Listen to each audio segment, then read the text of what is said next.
cut the long story short, we found him 2 weeks later in a morgue. He was stabbed the very same weekend that he got lost. I had to develop my own coping mechanisms. Some of them were actually not the best. Now, the same response that you get as a man to a physical pain is what you will get to a emotional pain. Even worse, because why are you crying? Nobody beat you. I needed to be recognized that I have some value in me. So I started to perform. We need to question the behavior and ask, why is a 40-year-old man so big and a big belly, he's still running around in nightclubs with a crop top of a t-shirt and tight jeans, and he still feels like he is cool at 40 years old. Your child, still calling out. So how did you grow up? Digging deep into it, like right, just like that. Okay. Wow. I had a very interesting childhood in a sense. First, it was a perfect childhood, if I can put it like that. Mom, dad, lots of siblings, everything was working fine, well cared for, well provided for, everything and everything. I'm a rural boy. Yeah, but I can say maybe like in any typical black family, it was like a motherly led family in a sense that the father was away working in Gauteng, and so at home we were staying with my dad. So it was a perfect family in a sense that we did not lack anything. Everything was provided for. My father was working. Yeah, so things took a drastic change. Okay, in a short time, as I was still very young, my father came back. He just after the early 2000s, he came back home, and he was now staying with us permanently at home. He was no longer working. Things were still fairly well, even when that happened. But the drastic shift took place on 2022, 20, what am I saying? 2002, 2003, 4, 5. In those 3 consecutive years, I lost 3 key people in my life. The first one was my eldest brother. He passed away. He was staying here in Cape Town. It was not my eldest brother. Actually, it was my second eldest brother that I lost. He was staying in Cape Town. He was now the breadwinner at home by that time. So what happened is that he was staying with my eldest brother. It was they were staying together, my eldest brother and my second oldest brother. Now he went out with his friends, and presumably it was a weekend, and he was supposed to come back, but he never came back. Couple of days later, my eldest brother is like, hey, this person is not coming back home, so I need to inform the family back home that Ubongani is nowhere to be found. I've been searching for him. We can't find him. To cut the long story short, we found him 2 weeks later in a morgue, and we found out that he was stabbed the very same weekend that he got lost. But the place where it happened, nobody knew who he was, so he was taken into a state morgue. So all this time we're looking for him, he was in a morgue. Subsequent to that, just the next year, my eldest brother, again, over a small dispute with, when we are told it was a neighbor, he was also stabbed. And he also passed away. Now, that was a huge knock in the family.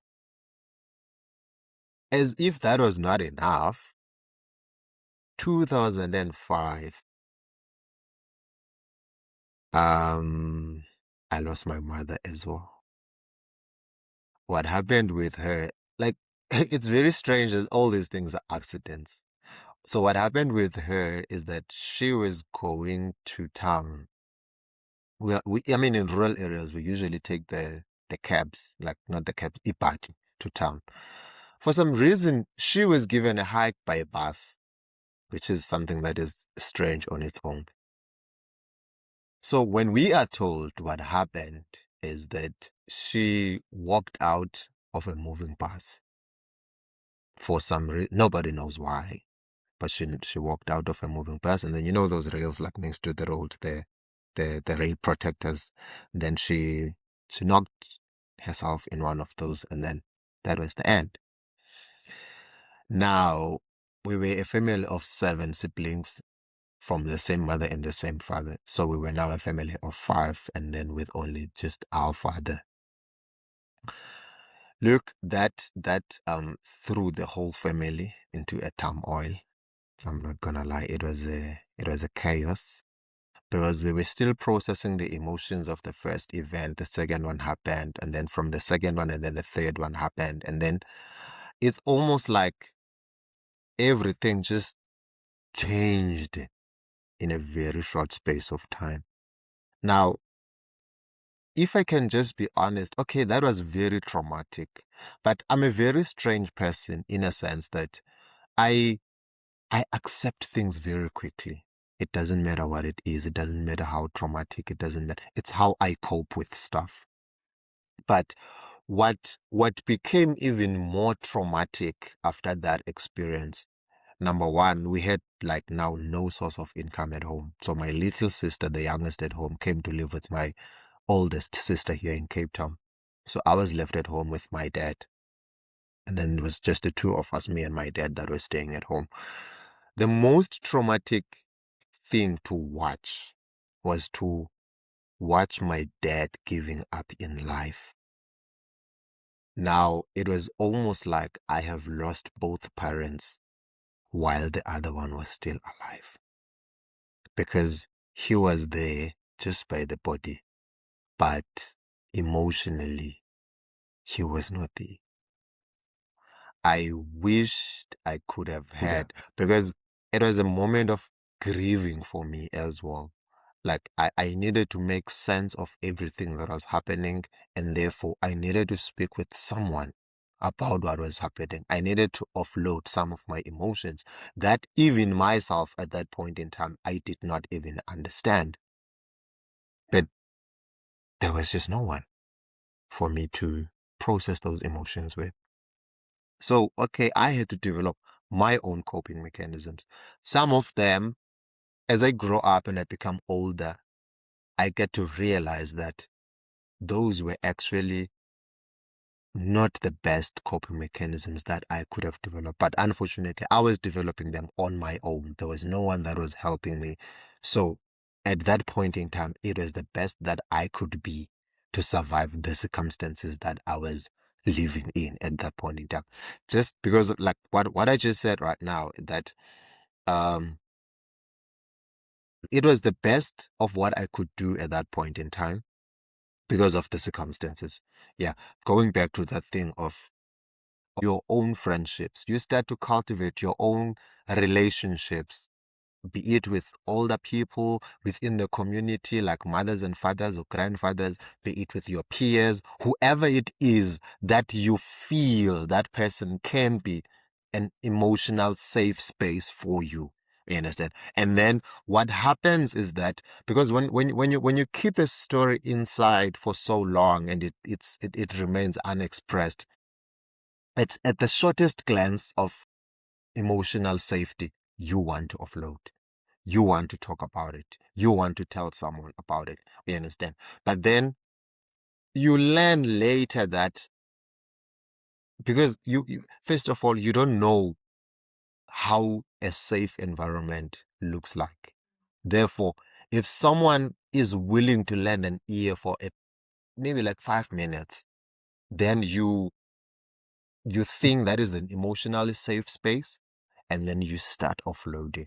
And then what happens is that that person was not there for that heavy stuff. And then once you start offloading the heavy stuff, and then they're like, I didn't sign up for this. And then they start to walk away as well. And then you tend to to seek that more, to be more hungry for that emotional connection, that, those meaningful connections with people.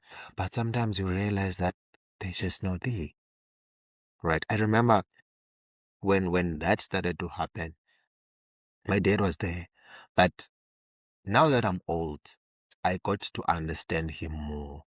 And there was a time when I moved to Cape Town for 3 consecutive years. I did not speak with my dad. I was angry with him. I remember when I moved in with my sister here in Cape Town. I was angry even myself, but I did not realize that I was carrying so much anger until she pointed it out to me this other day. She was like, "Why are you so angry?" Like, I don't know. I was triggered by such a small thing. But then she asked me this question, "Why are you so angry?" We understand. And then before that, I didn't even realize that I was that angry, because I had all these emotions buried down within me.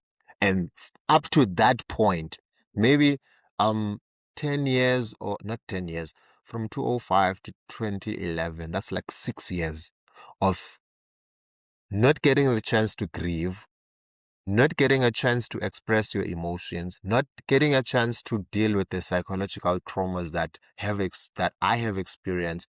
And on top of that, I have to grow up so quick because there's no sense of parenthood that I am experiencing. Therefore, I need to assume responsibility of being my own parent and figure it out somewhere, somehow on my own.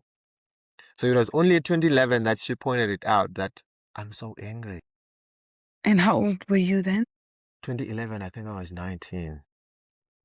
You're still a I teenager. was still very young, yeah. And when this whole thing started, around how old were you? 2005. So I was, what, 14? Wow, that's pretty young. Yeah. So that's where the whole shift started to. Yeah. Yes. So when all these traumatic events were happening, you alluded to the fact that you developed some behaviors, right? What were those kind of behaviors, or what were the habits that were caused by the events that you were going through? The most one, maybe I will call them, especially the ones that are linked to the experiences and the trauma. I started to be a very emotionally detached person. First, I sought emotion stronger than the normal person would. I sought to express, I sought to be emotionally connected. I sought to almost like to fill that void that I was experiencing. But when I realized there was no one that was willing to come to the party to fill that void, then I became a very emotionally detached person. Number one, I started to be a very accepting person. What do you mean by accept? Whatever happens, I I I wouldn't give myself time to process it and understand it, and then see how it has affected me emotionally and psychologically, and then deal with it from that level. But if something happens now, I'm like, oh, okay, it has happened. Okay, then life goes on. And then, like, I would block all the effects that it's supposed to have under normal circumstances on me as a person, so that it's almost like I did not want to experience all those other emotions, because after I experience them, then what? What am I supposed to do with them? What, like, where are they supposed to go? How am I going to make sense of them? You see? So I became that person that, okay, life goes on. And quite frankly, some of those are still with me even up to today. But in the midst of that, the the the the there's another behavior, and I can call it man pleasing or people pleasing behavior. You understand? Because I'm alone. I want to be connected to someone. There's no one that I'm connected with. So, okay, maybe because people don't like me. Okay, how can I make people like me? Let me do the right things. Let me please them. Very interestingly, that brought me into a lot of positive things in life. In primary school, I became the bell ringer. I became the person that was locking the school and opening the school. Like I became the so-called example, because within me, it was meeting a strong desire that existed there, that I needed to be recognized that I'm there. I needed to be recognized that I can do something good. I needed to be recognized that I have some value in me. So I started to perform things that were going to make the outside people see me as a valuable person. As a result, that actually helped in a way, but then for a short while, because it did not deal with the traumas that existed there. And that also um went over into high school as well. I remember in high school, I was the first boy. Tinama closer we have boy, man. I was the first boy to be a school president in my high school. So only men were school Yes, president. I was the Okay. first one. And I don't think after that there was ever another one. But that was all out of performance behavior. It was not because I had the capabilities or I had the qualities, but I could perform so that people can like me, so that I can feel some sense of belonging, some sense of um, um, um, um, acceptance, some sense of um, value about myself and for my own comfort, because that was just not there.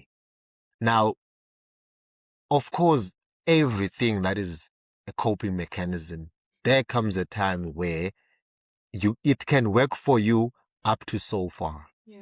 And then you have to confront your own skeletons at some point.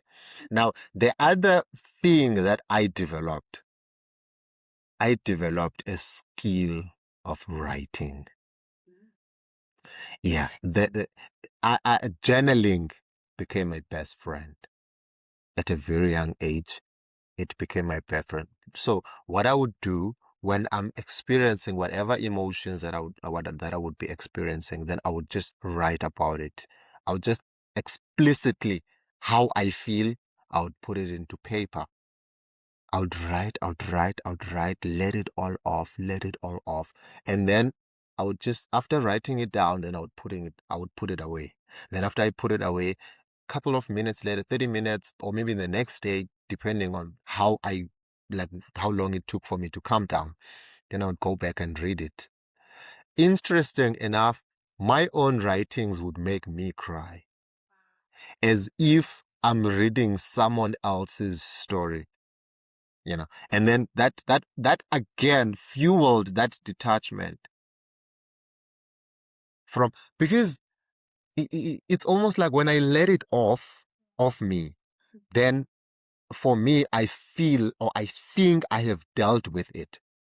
But then when I read it, it doesn't feel like I'm reading my own story. It feels like I'm reading someone else's story. You understand? And then the other thing, okay, when I started now studying psychology and social work modules, it's almost like I started to counsel myself, yeah. Because I would look at what is happening in my life, and then I would read, and then I would like, okay, this is happening because of this. This is happening because of this, and then I would, of course, like use those skills. But one, I can say maybe the only positive skill that I developed out of that was the thing of writing. And the other thing, now that I'm thinking about it, as the life was going downhill, one of the major events that took place in my life, it was 2009. And yeah, it was very dark and very challenging year, because now I was in high school and I was aware of a lot of things. Like as a boy, I wasn't aware that, okay, I dress a little wretched less than the other boys. I tend to wear the same thing longer than they do. I tend to not have like other things that other boys normally have, like as I was still young. But the more I grew up, then I started to notice that, okay, there are differences between me and other boys. And then that started now to affect my personal well-being, how I look at myself in comparison to others. Now, when that happened, then of course I was going downhill in a very not so nice way, almost to a point of giving up. What do you mean? Giving up in life, giving up in trying, giving up in this sense of being strong that I was carrying from within. Just, you know what? There's no point. And I mean, you've seen an example of someone giving up, right? It's not a new thing for you. So, yeah. So I can see how you can come to that Yeah, conclusion. there were a lot of people that were giving up right in front of me. I remember I had cousins that they grew up. They were growing up like just before that the whole thing that happened to me. They already had like the worst like compared to me. And then I remember one of my cousins didn't even finish primary school. He just gave up at a very young age, and he, like there were others as well in the same community that had the same similar experiences. Some they still had parents, but because of being impoverished and other circumstances that existed, they would give up at a very young age, and then they would just loiter around and just almost like loiter around aimlessly, just walking Quite around. interesting how you're labeling that giving up, because I've seen people like that as well, right? But I never really saw it as giving up. For me, I don't even know if I labeled it. But I mean, you're introducing new language here to me, and it's quite interesting to look at it in that way, because even when you engage with them, it kind of shapes your thinking and um, how you can position yourself to understand them even better. Because I'm just thinking, it's easy to just think that someone is lazy or they're just not dreaming big enough, whatever you may think. But what if it's just them giving up? What if they did have dreams, but they just gave up because of their circumstances? I think it really does expand your thinking in a sense. Look, maybe because I relate to them from that perspective, so that's how I interpreted their circumstances. Yeah. So for me, looking at them, the way they were carrying on with their lives, for me that was like, but these people they gave up. You understand? Because I don't believe that there's someone that is born without a dream, without a purpose, without like something to live out for, like to a future to look up for. Well, like when we are young, we all like have these dreams that I want to be this, I want to be that, and. But then there comes a time where the circumstances that you exist in, they start to become so visible. Now, in order for you to be able to pave your own path to the future that you want to be, you must first overcome these circumstances. In essence, they act as a stumbling block for you. It's not a situation that you can just overlook and live right through it. You have to find the strength emotionally, physically, and otherwise in order for you to be able to say, in the midst, irregardless, I'm still going to soldier on. Right. Now, for me, there's something that's also okay. Where I was going with that thought is that 2009, as I was going through it, I was doing grade 11, 2009.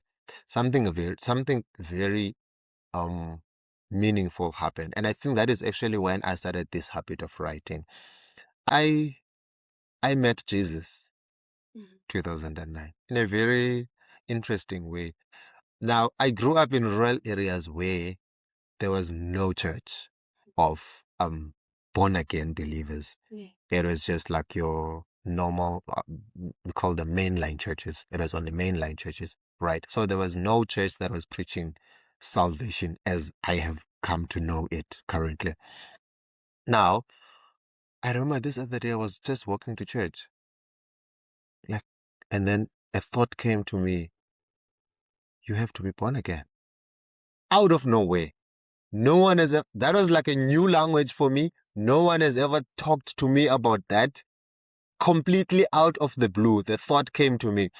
The other interesting part about that thought, that it was just a thought. Those were the only words that I had. You need to be born again. But those 3 words, you need to be born again, maybe not 3 words, but that phrase, almost without being explained, but it came with its own explanation. I did not need someone to explain to me what this phrase means. I understood it. I did not need someone to teach me what that phrase meant, but I understood it instantly. And I did something very strange. I went to church and then I came back. I knelt next to my bed and I accepted Jesus as my personal savior on my own. Nobody ever, like, without being preached to, without someone coming to tell me that this is how you accept Jesus, this is how it happens, this is how, you understand. And then, interesting enough, I started to understand things that I previously did not understand.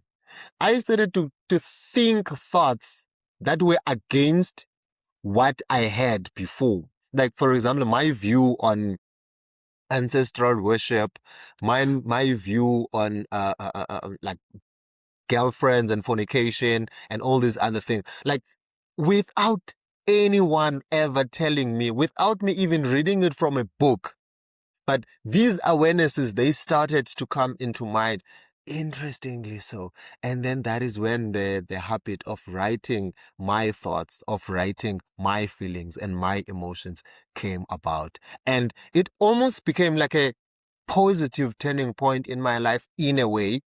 And it added a layer of, on top of the coping mechanisms that I already had, it added another layer of how I would cope with circumstances. I actually don't think I would have, maybe I was gonna give up just like the rest of them if I did not have that experience.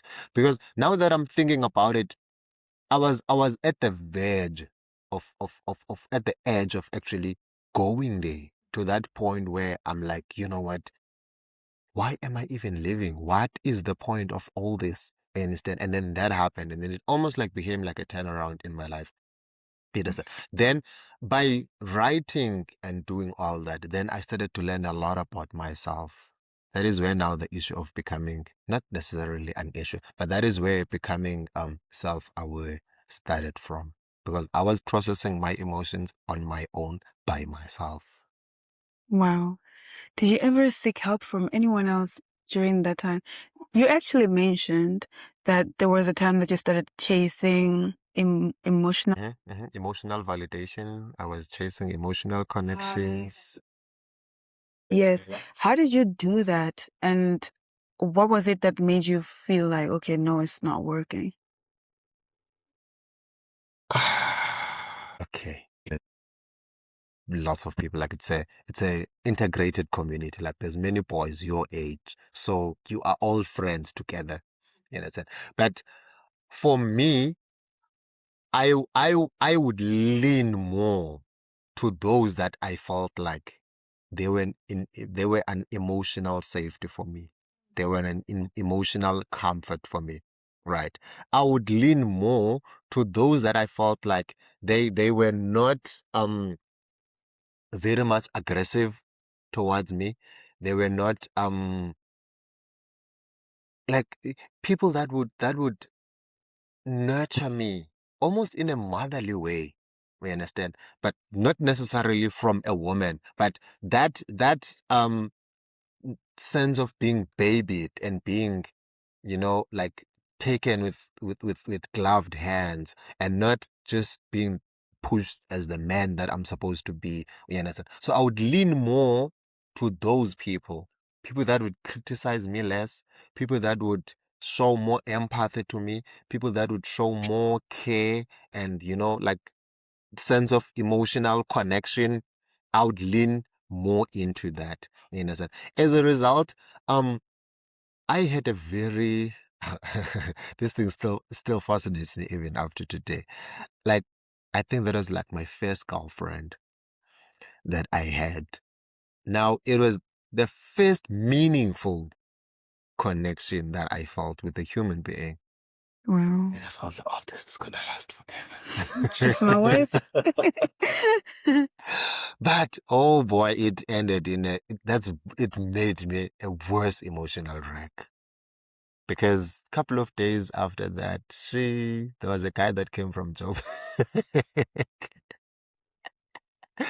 And my girlfriend was gone.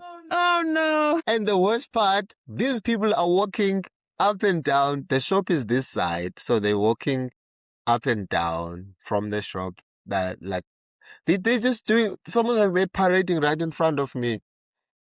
That made me a worse emotional wreck. But yeah.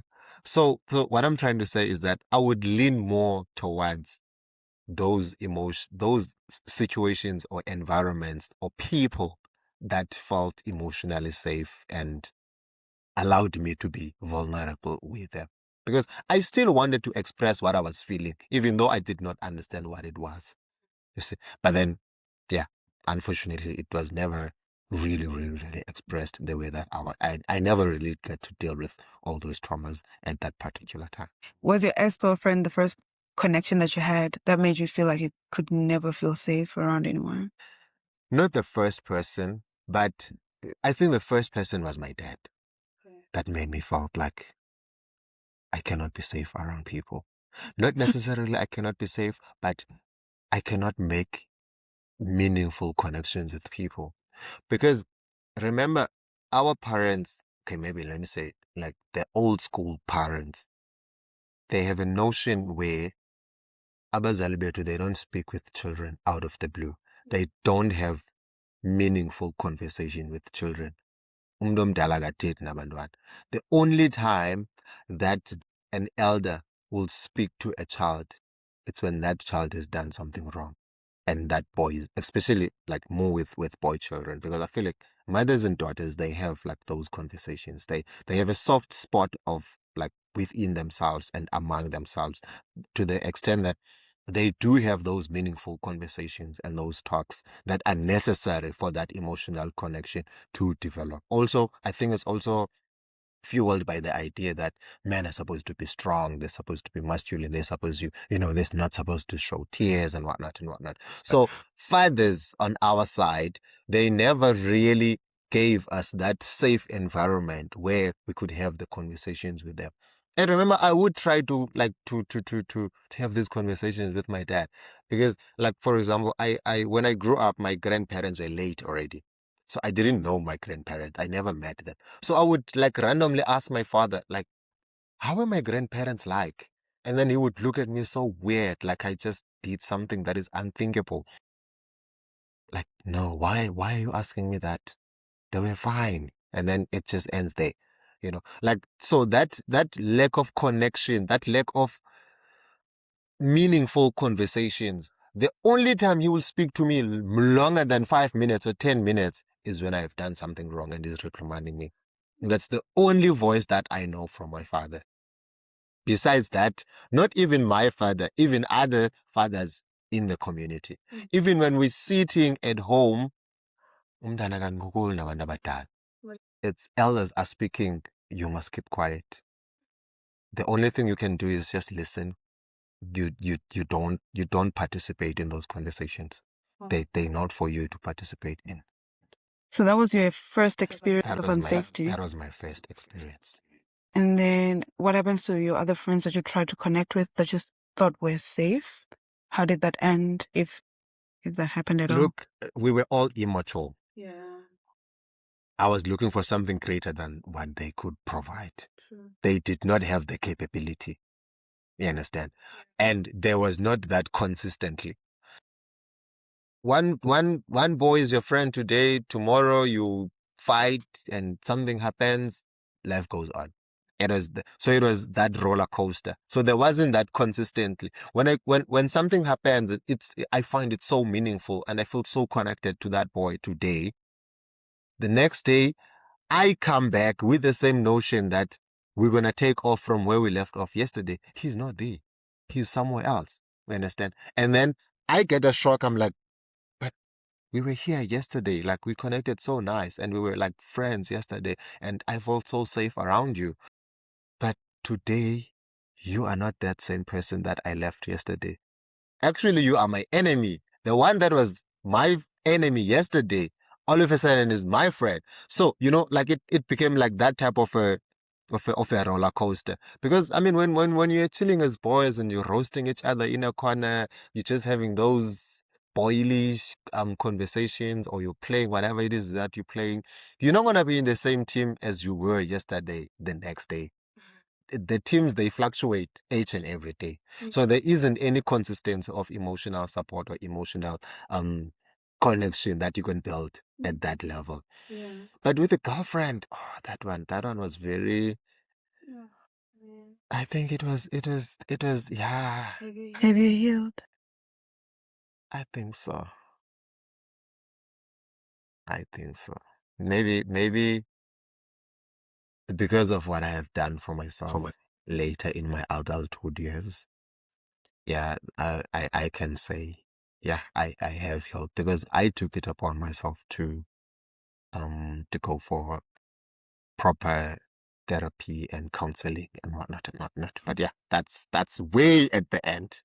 Yeah, because now I'm thinking, right?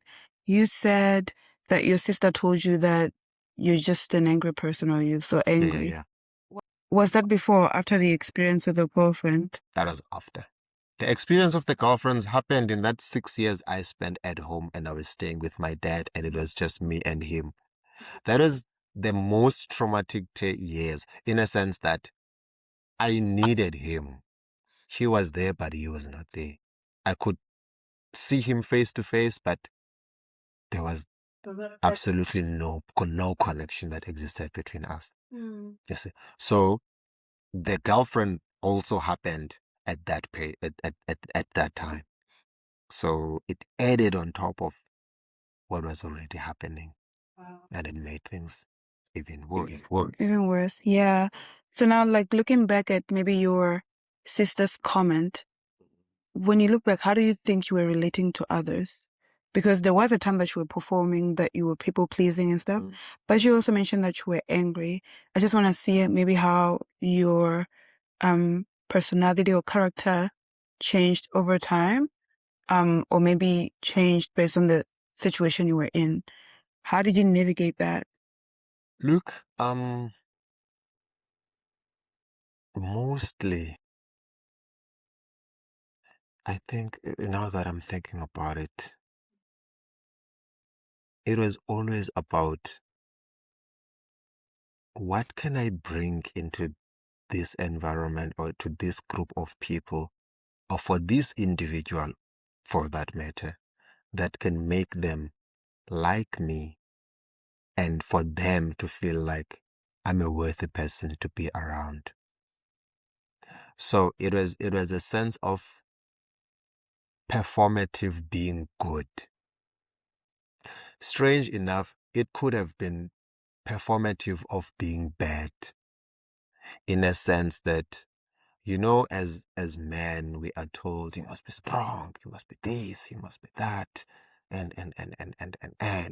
But I did not lean more towards the aggressive behavior in terms of seeking self-belonging, but I leaned more to the softer side of behavior in terms of seeking a sense of belonging, in a sense that I think I was actually, for some time, I was more closer to women than I was to men, because there was that disconnect with men, in a sense that they men don't like to express emotions. They don't like to speak feelings. They That is not conversations that they like to have. They want to appear strong and, like vigorous, and, having everything under control. But I was seeking something that I also did not understand. So that drove me to a point of being more closer to women, not just women my age, because they were also not capable of meeting that need, but women that are older than me, like people that could provide the motherly love, the motherly comfort, and. So I became that person. In the streets with my peers, I became consistently as I was growing up, that pleaser. What can I bring? What can I do? Who can I be so that I can be loved, so that I can be acceptable, so that I can belong? So that in essence, that is who I became. I became that performative. It did not matter how far or to what extent I need to perform in order for these people to feel like I'm part of them. And quite frankly, there are a lot of bad behaviors that I picked up because of that.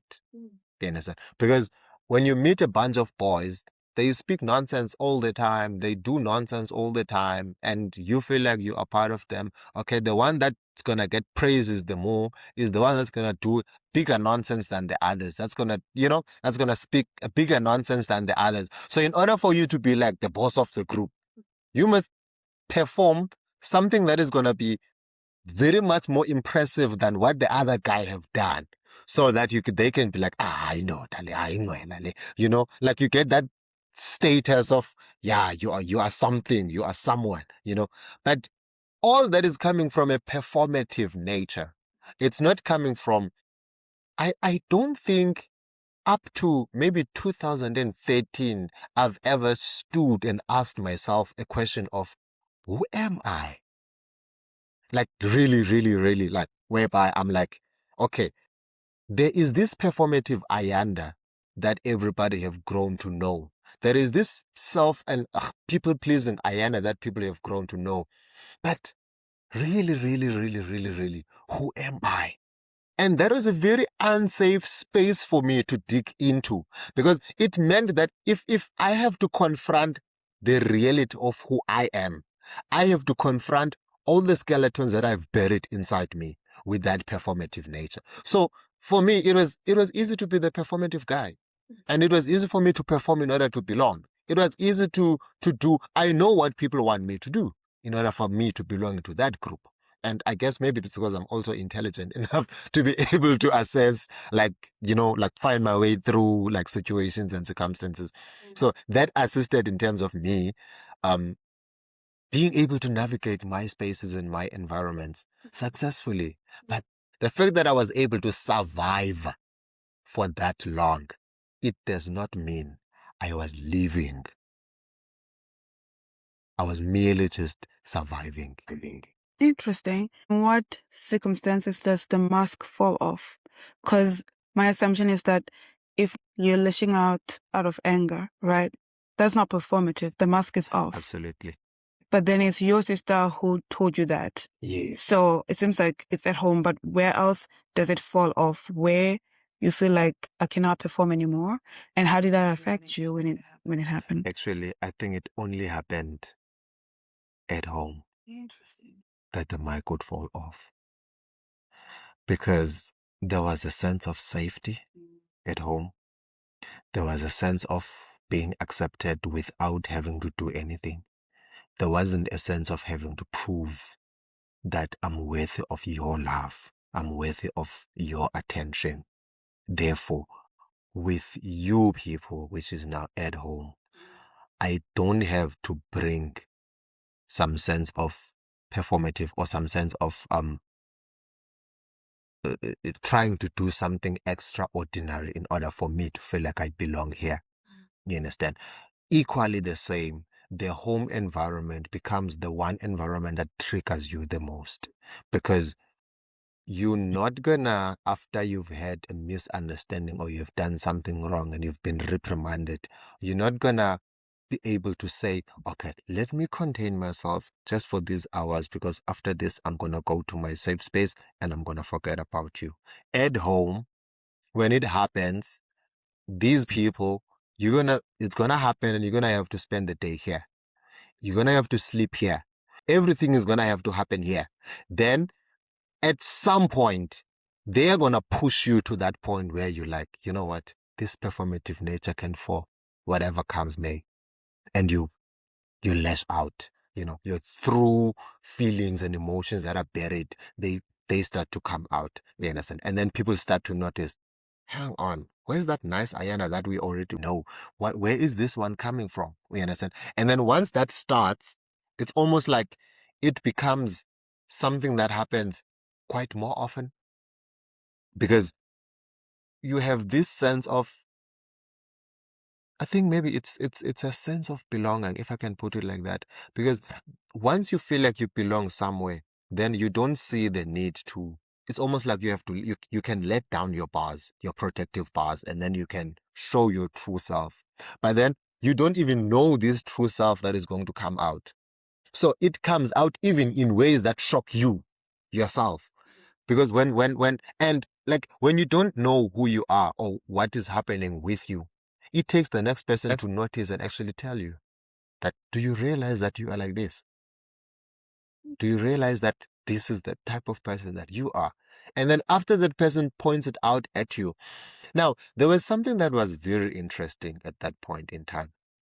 Whenever that happens, or something hurts me, or something breaks my heart, whatever it is, now I would start to meditate upon those thoughts. Think about, why am I angry? Why am I so aggressive? Why am I this? Why am I that? And then the longer I meditate upon that, somewhere, somehow, something that was completely unrelated to what I'm about to mention now, but it would land me on one spot. It would land me on the time that I lost my mom and the time that I started to experience disconnect from other people. It doesn't matter. I can fight with you, Dendi, with something completely unrelated to my family circumstances. But when I'm alone under blankets at night, wherever I am, taking a walk, I'm alone, but I get a space to think and process. For some reason, my emotions and my feeling, they're going to process themselves and land there. I don't know how, but it would find some form of justification and take itself and land itself there without me even sometimes realizing it. But then that cycle would continue. And it's almost like I would blame that situation, those circumstances, as the reason why I was like that. Whenever I'm a failure, whenever I burst in anger, whenever I do something wrong, I would not take accountability, but I would blame that situation. But if this had not happened, I wouldn't have been this. If my brothers were there, maybe they would have taught me how to be a man. If my father was available and was actually emotionally capable to help me process my emotions, maybe I would have been a better man. Maybe I would have been a better person. If my mom would have been there, maybe she would have nurtured me, and maybe she would have done this and this and this and this. And then maybe I would have been a much better person than I am currently. But it would always get to land there.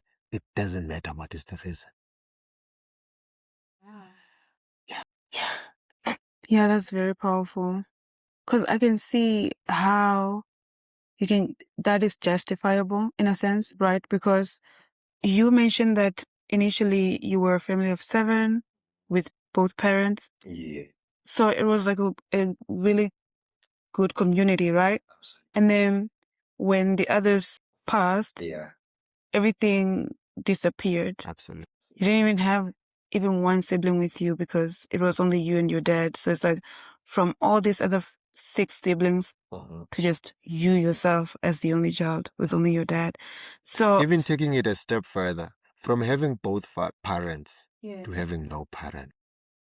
Because he detached as well, right? It's almost like it was a safety. Look, I don't blame him. Now that I'm older and I understand a lot of things, it was like his own coping mechanism. Because when you keep losing people that are valuable in your life, you need to put yourself, I think he put himself in a situation where he protected his emotions by detaching from all of us. So that if anything happens or any one of us passes away, he's not going to have to experience that same level of hurt that he has experienced with all these others that have passed away. Wow, that's very true. But now you sound like you're no longer operating from that state of mind anymore. So when did your becoming journey start? Wow, quite interesting. Okay. Number one, I would say it started 2009. But when it started 2009, it was like a curve that cushioned me from falling to a point of no return.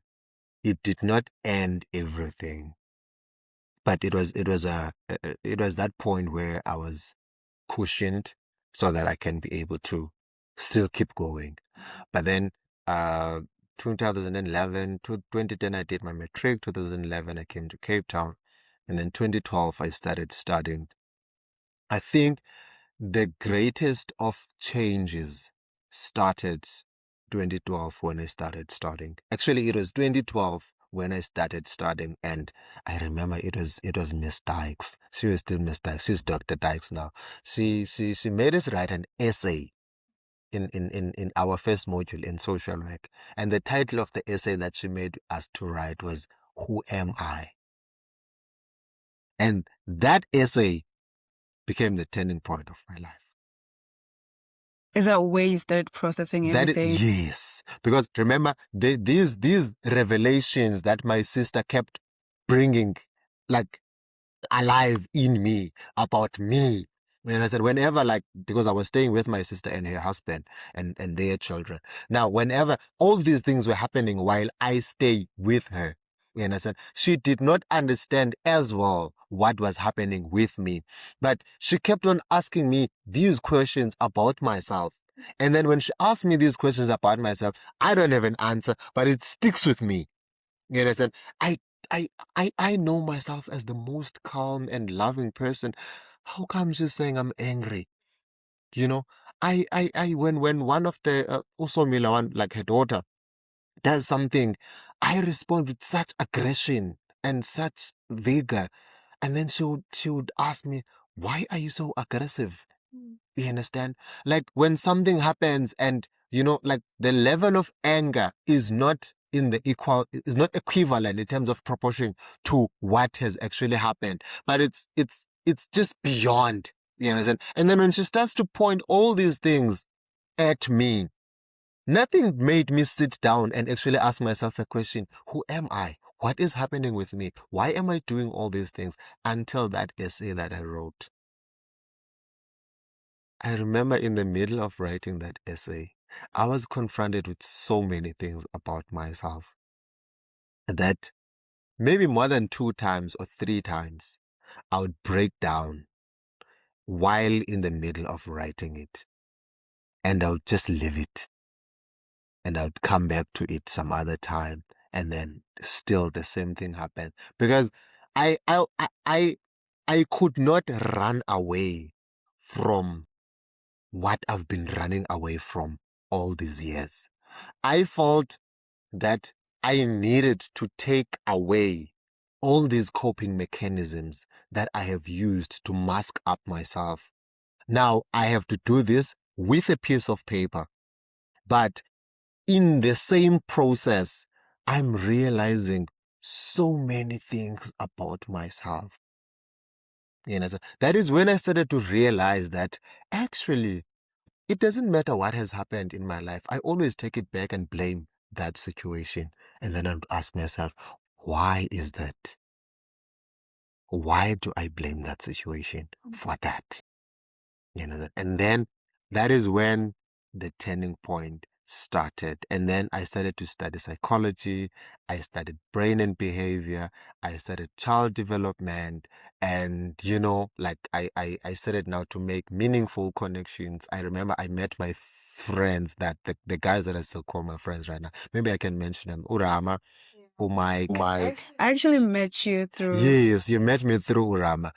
Then I started to meet them, and that is when I started to form, like, meaningful connections in terms of peer groups. You understand? I remember with Rama, like, I would sleep in his, because I was staying off campus, I would sleep in his room a lot, and then we would talk. Like, that was the first time where I've actually had, like, meaningful conversations with a man. We were in first year. That is now, then those conversations, then they would add up to, like, the discoveries I was having in terms of studying all these modules about the behavior of a human being and the psychology behind it and the meaning of emotions. And then we would have those conversations, and then we would talk about God, about church and whatnot and whatnot.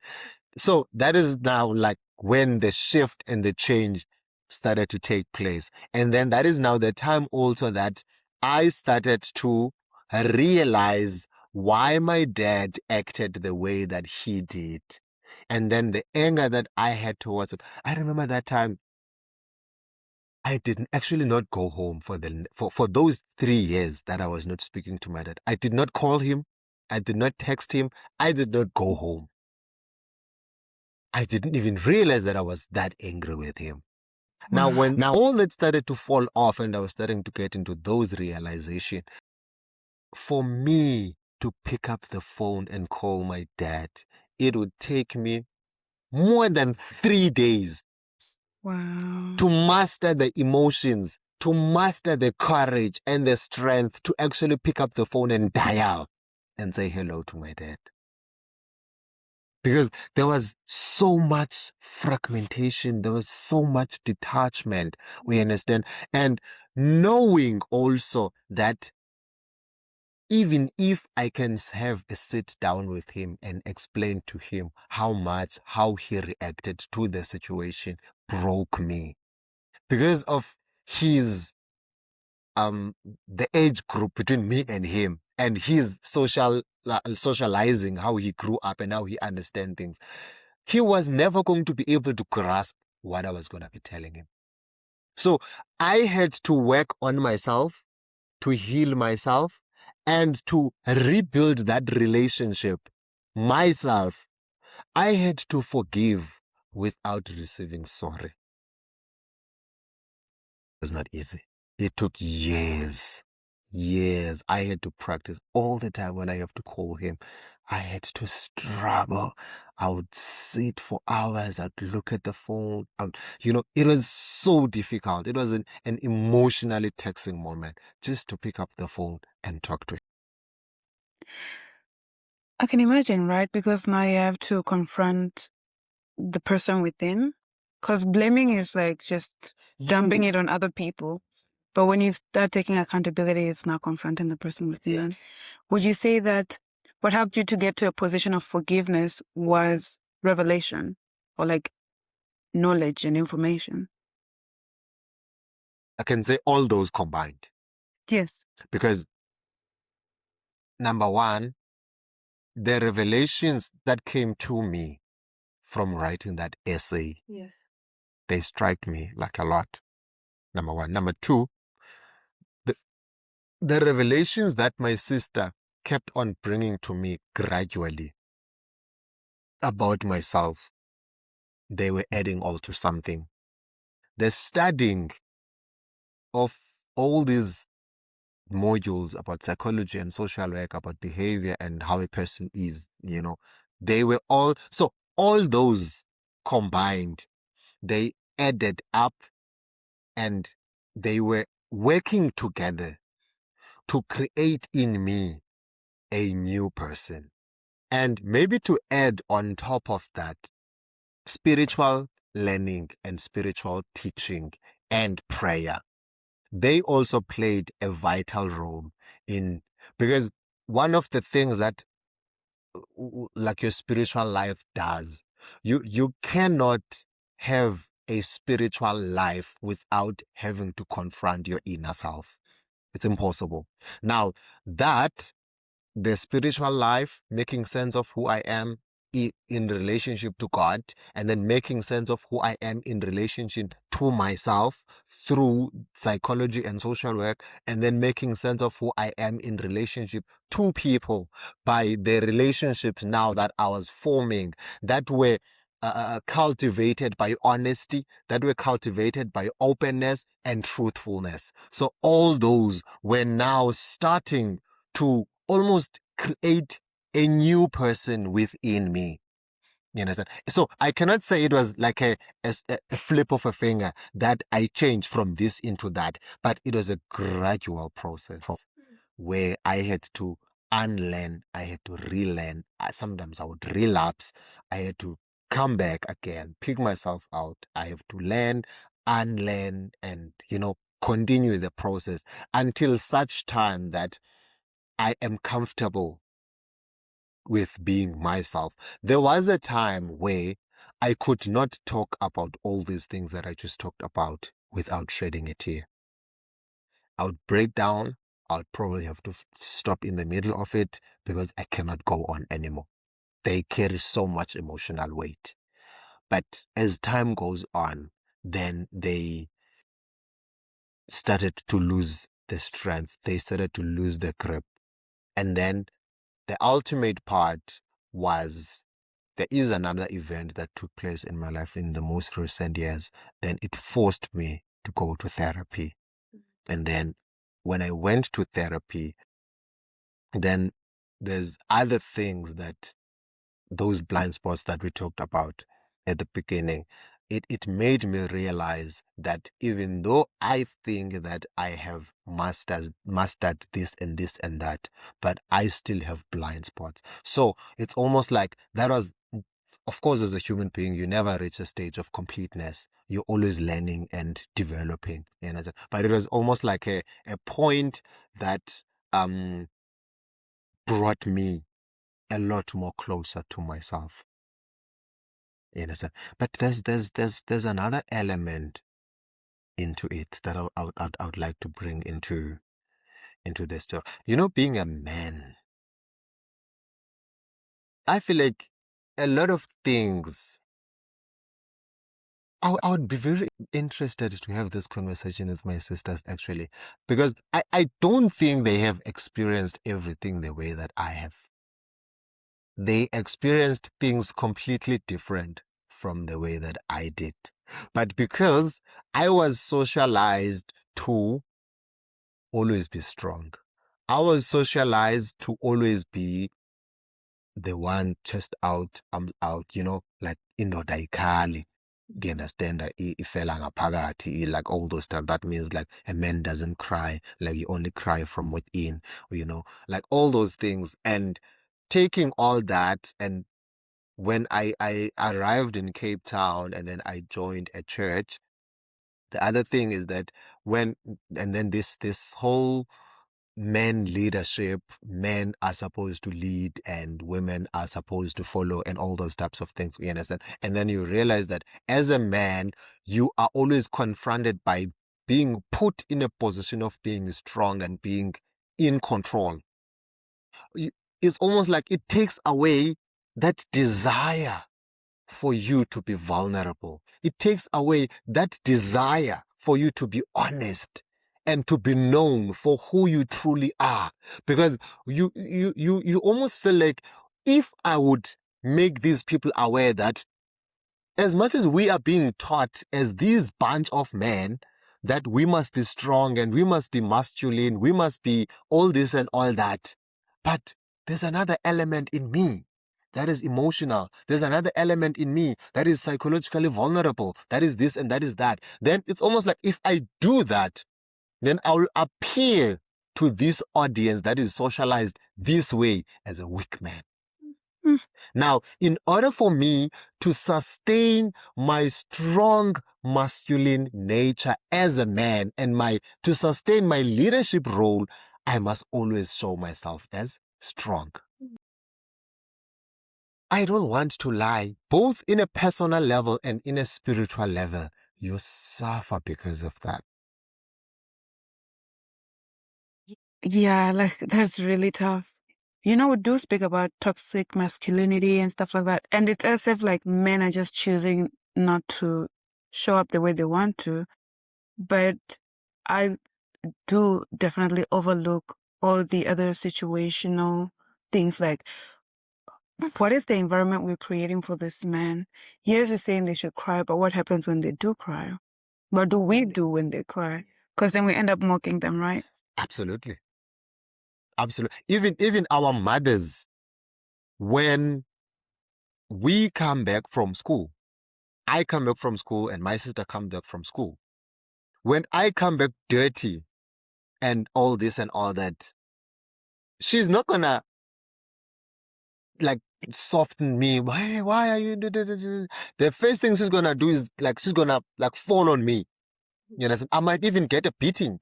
But the emotional response in the same environment, in the same circumstances that parents show to a boy and a girl is completely different.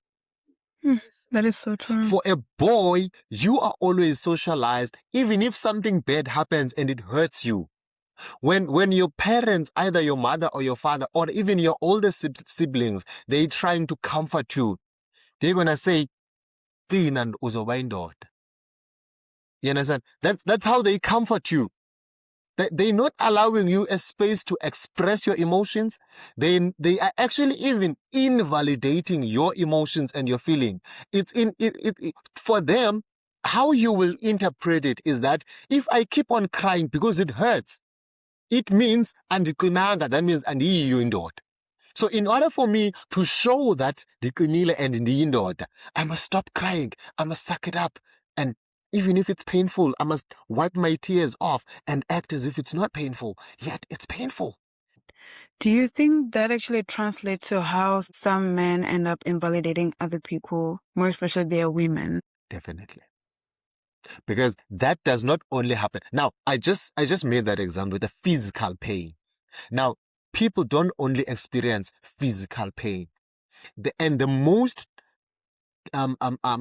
dangerous pain for everybody to experience is emotional and psychological pain.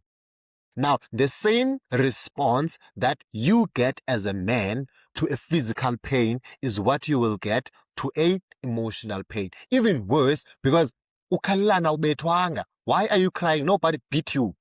You understand? But they don't realize the effects of the trauma and the lack of ability to process emotional and psychological pain. And then what are you going to do? You're going to be told, man, be a man. You can't cry about this. You're going to be fine. Like maybe someone said something hurtful to you, you understand, about a deformity that you actually have. You understand? That sticks with you. It doesn't go away. And then you get home and you are told, hey, ubanute, like my feet are not like a quiver, are not the same, you know, like, and it's actually true. What is that going to do to you? And then you are told, then what does that do to you? You become conscious of the fact that there's something wrong with my body.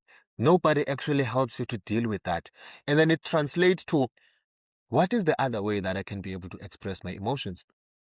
In order for me to show like I'm strong, I must beat other people.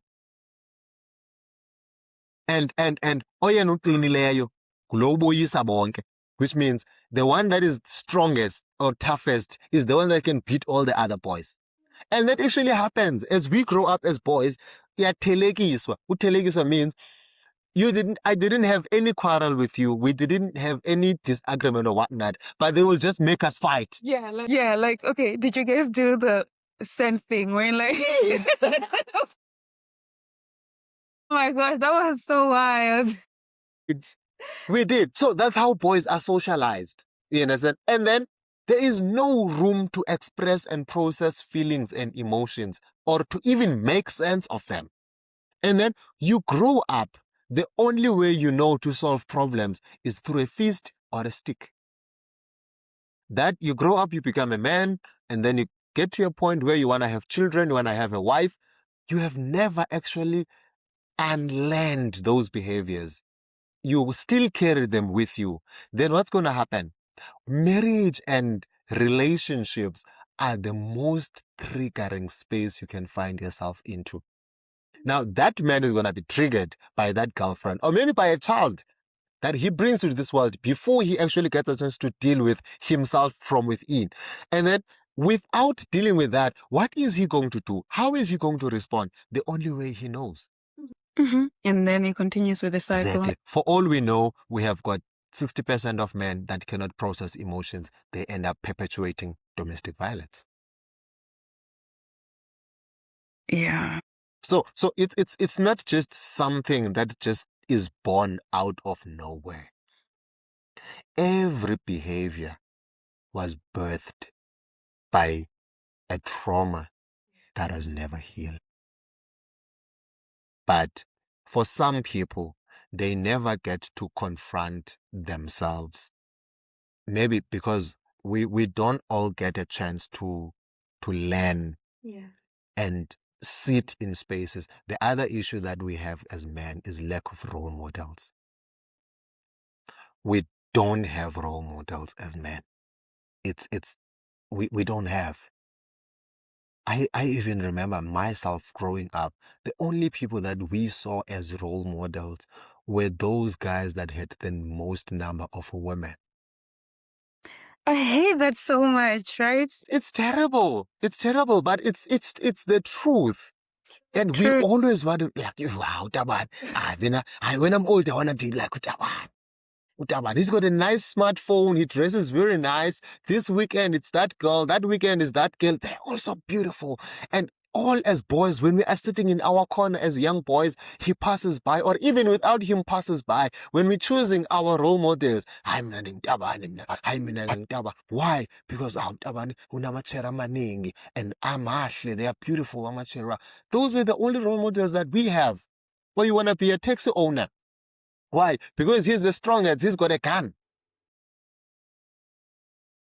It's so annoying.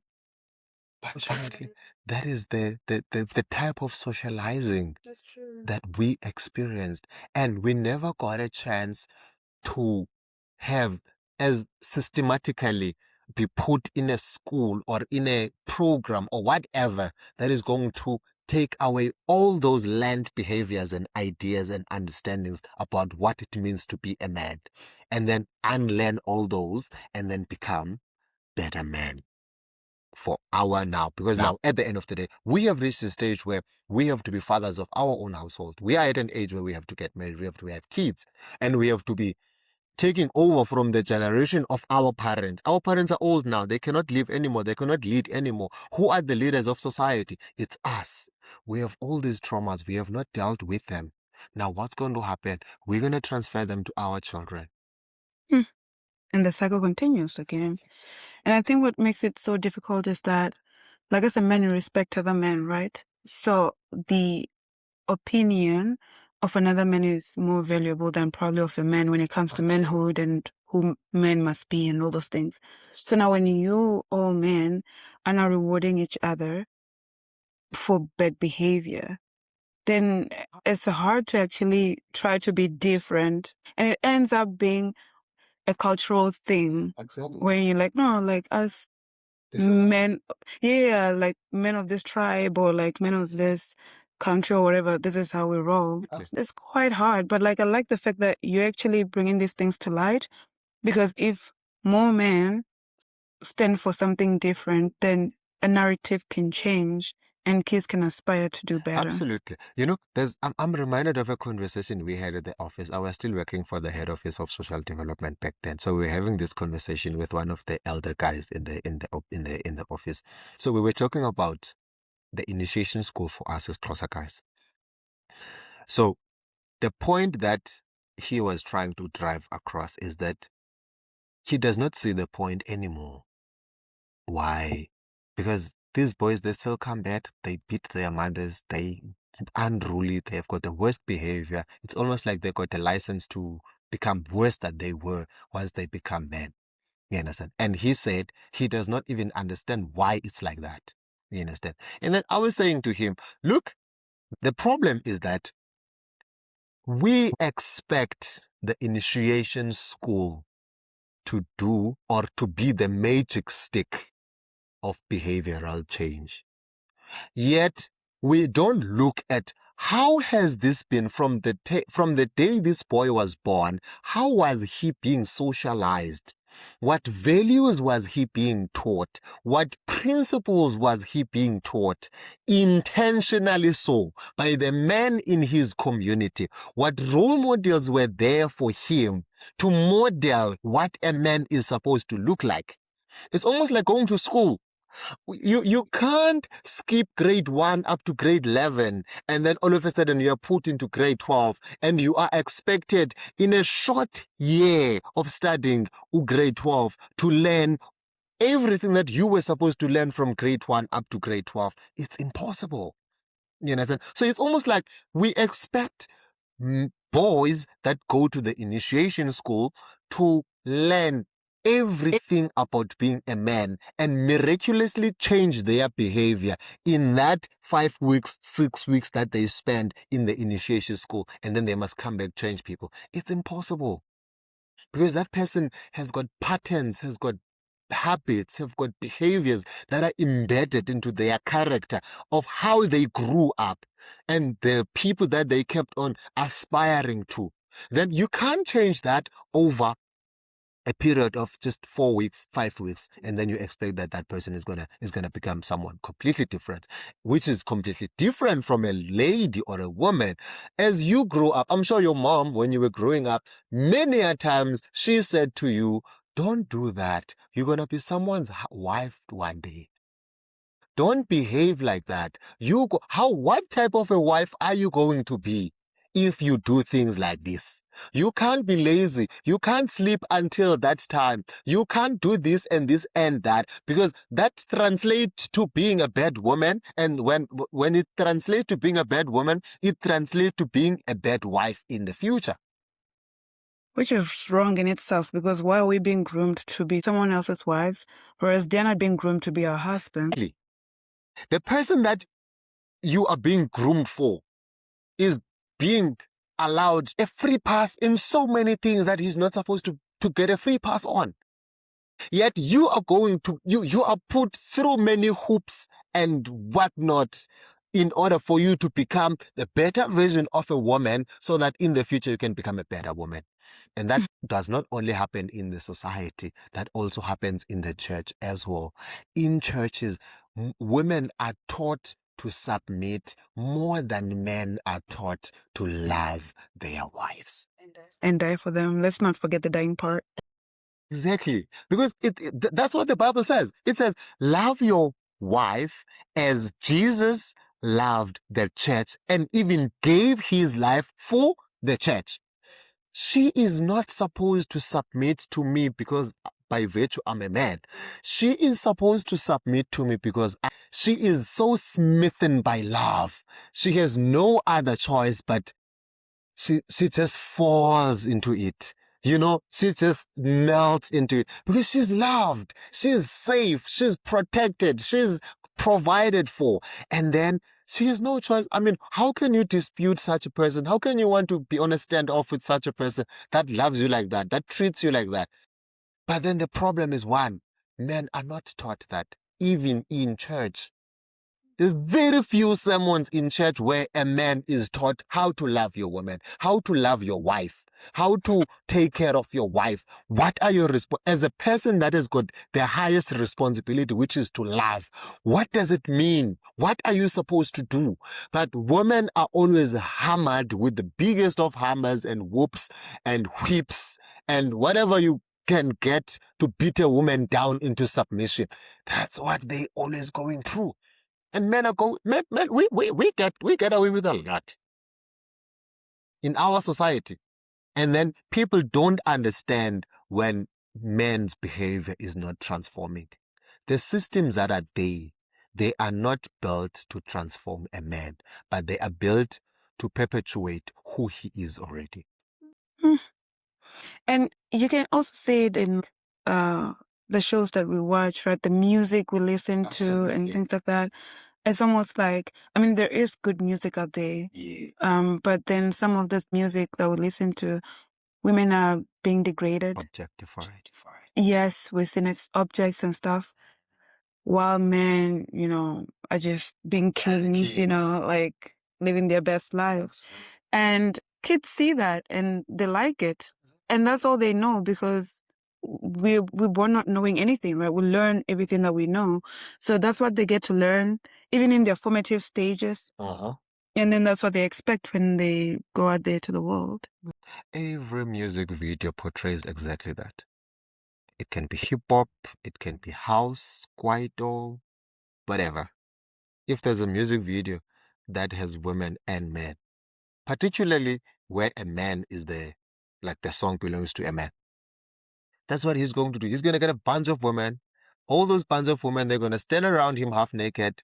And even the lyrics that he sings, how he refers to those women, the terms and the words that he uses to refer to them.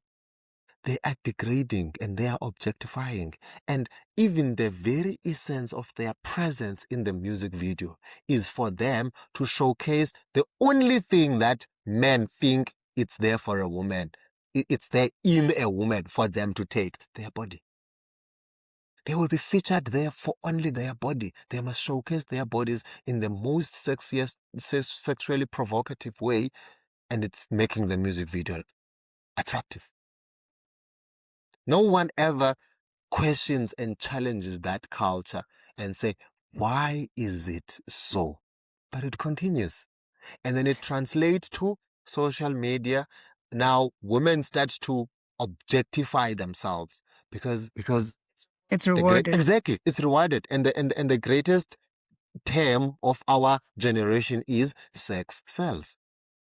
In adverts everywhere, you get to start to be featured in adverts, like big companies. They approach you to promote their products because why? Because you are the sexiest. You've got the biggest butt, the smallest waist, and your makeup, you can put it so beautifully. But it all starts by being perpetuated as something that is rewarded and being objectified. And then they put themselves out there, put themselves in very compromising situations, make themselves so vulnerable. But the chase is one. It's the reward that is going to come at the end of it. So, what responsibility do you men have for other men that are younger than you or even older? Look, I don't know who I was having this conversation with recently, but it was a realization that came to me in a couple of weeks ago, actually not long ago, that, as men, we can talk about businesses. We can talk about opportunities. We can equip with each other in knowledge about anything and everything. But there's very little, almost 1% of men out there that have these types of conversations. And these are the conversations that talks to character development. It's very rare to find men in their spaces. Even in the spaces that have been designed, there are already few on their own to equip men with the necessary skills. But even those spaces, they don't focus on the character development, but they focus on providing knowledge, providing skills, providing wealth and money, and. But I feel like as men, we need to start to be intentional and have conversations that focus on our character. We need to question the behavior and ask ourselves, why is a 40-year-old man so big and a big belly? He's still running around in nightclubs with a crop top of a t-shirt and tight jeans, and he still feels like he is cool at 40 years old. That is not a knowledge problem. That is a character problem. You understand? That man is not in touch with himself. There's a lack of skill. There's a lack of discipline that results into him being in that situation. So what we need to have a lot of those conversations and actually put them out there where we as men, we call into order those that are perpetuating bad characters about us as men. Because ultimately, that is the image that the society gets to know about a man. You understand? I don't blame the movement of men are trash, men are this, men are that, because all those movements and even the women's rights that we have, like everywhere you go, there's like women's rights. Even in South Africa, we even have a Department of Women and Children and Vulnerable Groups. All those are birthed by the fact that men are out of position. If men would be in their position, then we don't need those departments because men would know how to treat a woman. But the reason men treat women like that, it's because they are out of touch with themselves. Men are generally stronger. Like, it's not all men and all women. Yeah. Men are generally stronger, and they were made to be stronger than women are. So it's like the same men who are supposed to protect us women are now the ones that are hurting us. So like that just came to mind when you were saying like you guys are out of position.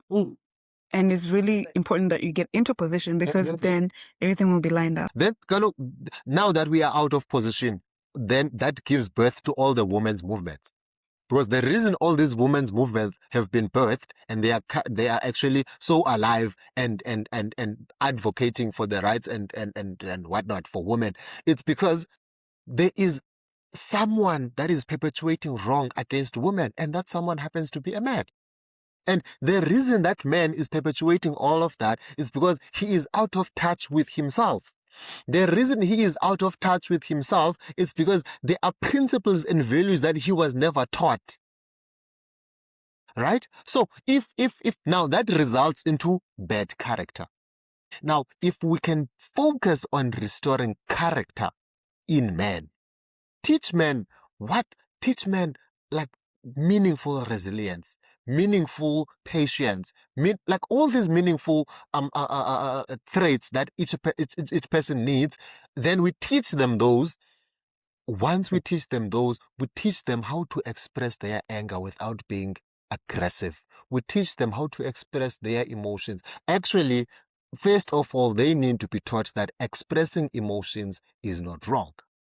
There's no human being that's a robot. No. And like with Men Don't Cry, right? Like a few days ago, I was thinking about it. You know how like we have like a tear duct everyone has? Like that's why we cry, right? So now it's like God designed us in a way that we can actually express our frustrations outside. Like that's one way we can do that. But now we're at a position where like men cannot use that avenue to distress. And that is so wrong because you have tears, you're able to cry. And why is it that now when you use that as a vehicle to offload, now it's deemed as weak? There's a cousin brother of mine, now that you're talking about that, recently, I know you won't mind, he recently lost his mother. Now, when he lost his mother was here in Cape Town. So on the day that we were like relieving the body to go to the Eastern Cape for the burial, he was there. He was trying so hard to be strong. Trying so extremely hard to be strong. As if for him to cry is just unacceptable. It's not something that is supposed to happen. And I was asking myself, why is this guy doing this? Why? And his brother, on the other hand, decided to just go aloof. Wow. He was just not there. He left. Nobody knew where he was. Just because men are running away from. Now, one of the reasons why people would go to those extremes to hide emotions is being out of touch with yourself. Men need to be taught to be in touch with themselves. They need to be in touch with their emotions and their feelings. They need to be rewired to understand that all these things that they were made to believe that they are wrong, they're actually not wrong. It's part of being a human being. If you are running away from them, you ultimately running away from being a human being, which is, I mean, you're gonna be that, but on a very negative way, because you can't bottle emotions forever. They are gonna come out in one way or another. The unfortunate part is that when they do, many men are gonna end up in jail. Many men are gonna end up killing themselves, being suicidal, and whatnot. Because why? You bottled up all those emotions until it got to a point where you couldn't bottle them anymore. True.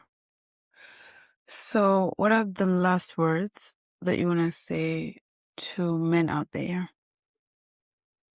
Yeah. I think what I would like to say to men out there is that the illusion of being happy, and being happy meaning going up to clubs, having multiple women, drinking your whole weekend until you don't remember your name, is not living. But it's a trauma response to it's almost like you are doing all that to run away from who you are inside. There's a hidden you inside you that you are trying to make sure that he doesn't come out.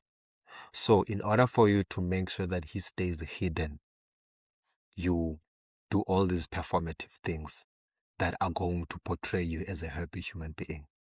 But you know yourself that you are not happy. You know yourself that you are not satisfied with the life that you are living.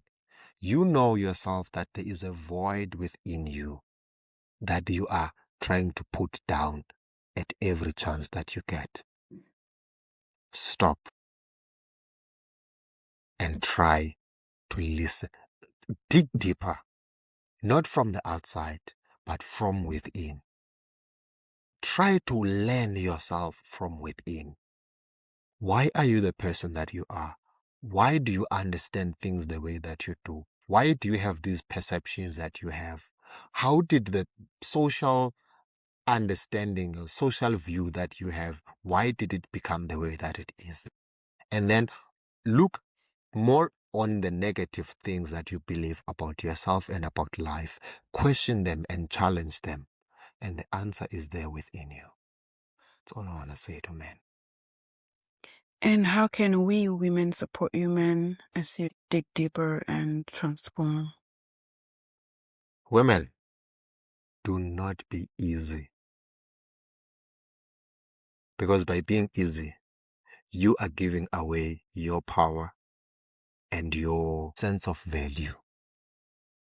If I come to you as a woman and I can, by asking for your number, and I already translate that into you being my girlfriend, I mean, what value do I have to put on you? But the point that I'm trying to make is that don't be easy for men. Let men labor and question themselves and look at themselves and redefine themselves in order to get you as a woman. Then if he really, really, really, really wants you, he will work on himself so that he can become the person that you want him to be. But just don't give him everything that he needs so easily. He won't respect you. He won't see value in you. And then you won't be different from statistics of all the other body counts that he has. Value yourself and make him aware that you value yourself. And that will make him value you, and that will make him do something about himself as well. He'll either do something about himself or he'll leave you alone. Exactly. Which is good either way. Exactly. You are winning. Yeah. All right. Thank you so much for coming. It's a pleasure. That was very insightful. Yeah, that was good. This is my first podcast, and yeah, I'm looking forward to more of these if there is a chance for me to be. If there's not, but yeah. You're coming here over and over and over again. There's a lot to talk about. So yeah, I'm grateful. I'm looking forward to it. Awesome. Not perfect, just present, not afraid to begin.